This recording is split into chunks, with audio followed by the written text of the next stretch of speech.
So, I recently started reading this really good book called Ready Player One. As you can see, the cover.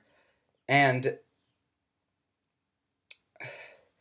I'm not sure if my audience really reads all that much, but it's really good and I decided to recommend it. I've barely started it and it's good enough to recommend.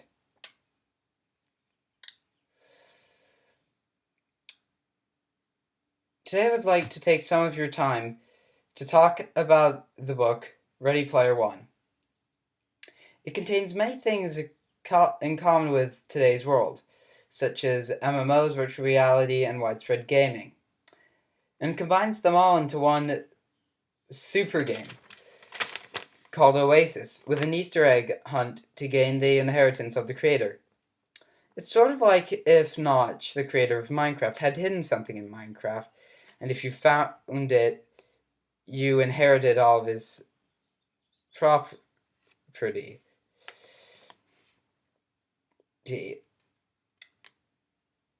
And Oasis was actually made by one person,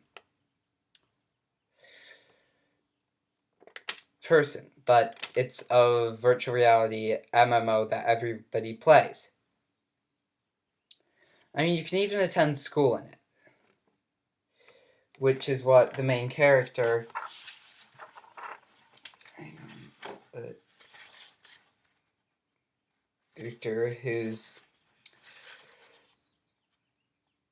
and because it's in first person, I can't really remember his name, because you don't see it all that much,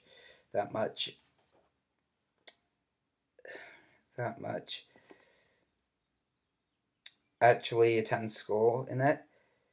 And so the game isn't quite like real life, but the culture and current events are very similar.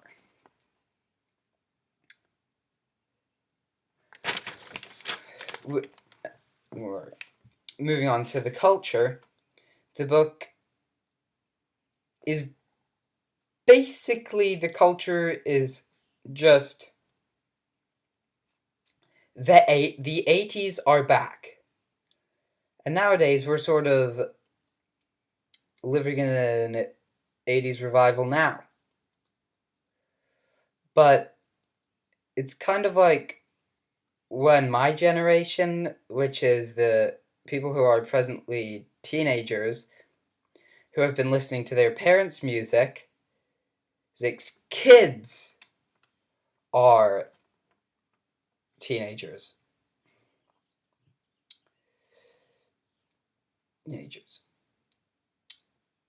So, in the book it says about, covers of 80s these songs topping the billboards, which is fairly far from today's culture. I mean, today you sort of hear about songs that are kind of similar to the 80s music. I mean, Taylor Swift's latest album, she said, contains influences from the late 80s, which is, it's called 1989, which is kind of, well, just the year she was born, and she incorporated that kind of style into her music.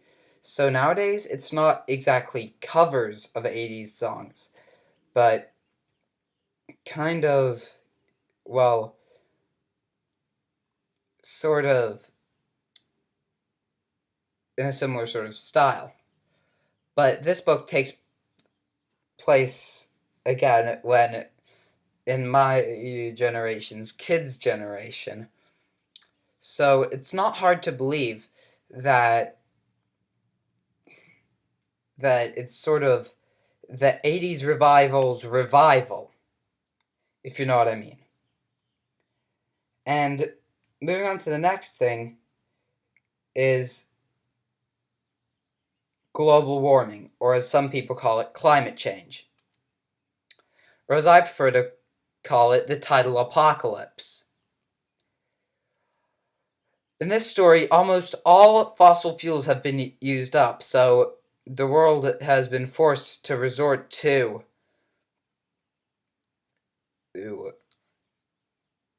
renewable energy, which a kind of transition to renewable energy is really only starting now. And also, electric cars are widespread, which I think could actually happen in a generation. So, oh yeah, there's also a refugee crisis, which, given the state of the war in Syria, there has recently been a refugee crisis in Europe. I'm not sure if it's over yet, because I haven't really heard about it in the news, although it's probably because the news has been dominated by Donald Trump, but still, it's probably still going on. However, Oasis is a far cry from real life, and because the book is set in 2044, in conclusion, based on the culture, current events, and the state of gaming, while Ready Player One isn't quite realistic fiction yet, it's a far cry from being science fiction.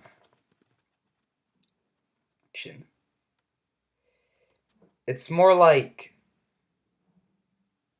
a realistic guess at what the future will be. There's no sort of mystical element anymore. Ready Player One has just sort of become what we think the future will actually be like.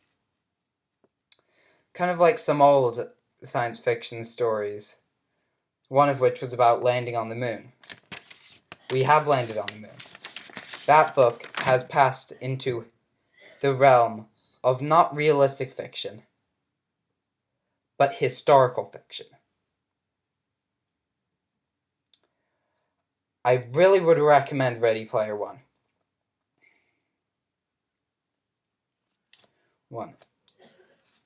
I can't go into too much detail because I've only barely started the book yet, but it's so good that I'm already recommending it.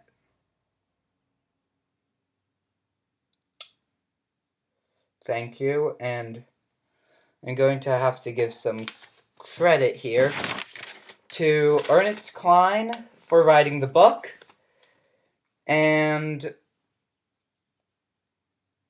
also for the background, because the background of this video is just the book cover.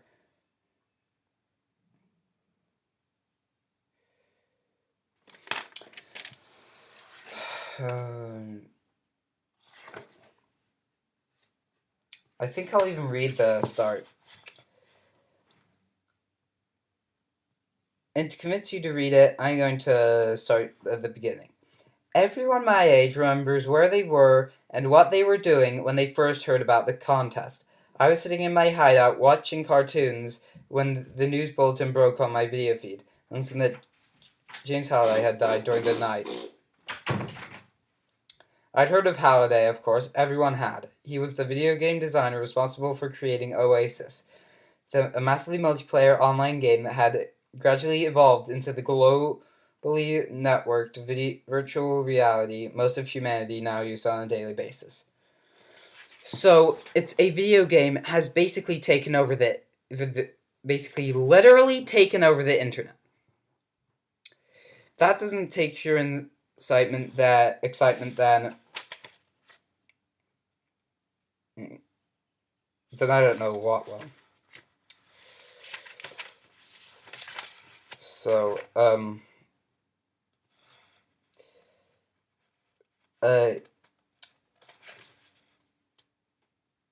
as famous as he was, here's another excerpt. As famous as he was, Halliday's death should have warranted only a brief segment on the evening news, so the unwashed masses could shake their heads in envy when the newscasters announced the obscenely large amount of money that would be doled out to the rich man's heirs.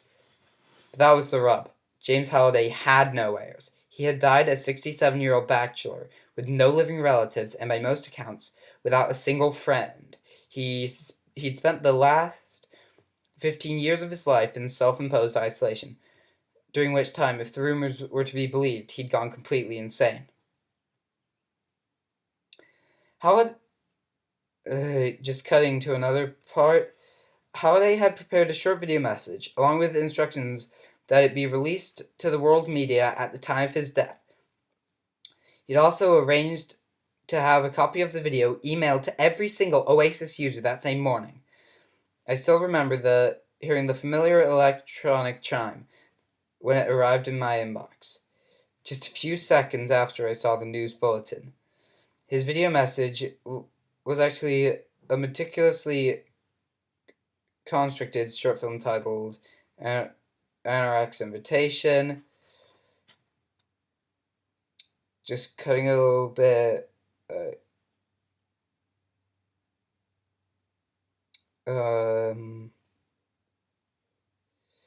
Where is it? The entire video was just over 5 minutes in length, and in the days and weeks that followed, it would become the most scrutinized piece of film in history, surpassing even the Zapruder film in the amount of painstaking frame-by-frame analysis devoted to it.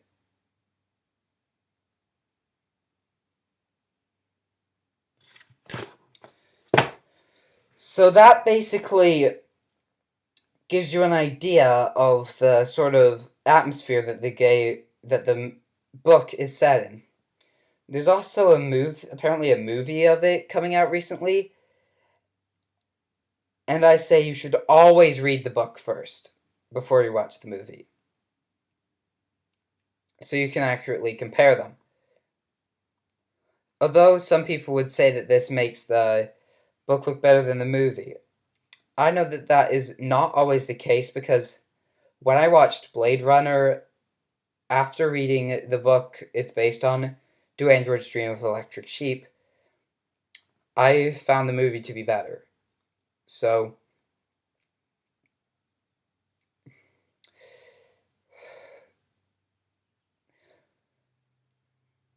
I say you really should read it, because after the movie comes out, there's almost certainly going to be a licensed video game based on it. And I honestly think that everybody should play that game. This concludes my recommendation of the excellent book Ready Player One to anyone who watches a single one of my videos.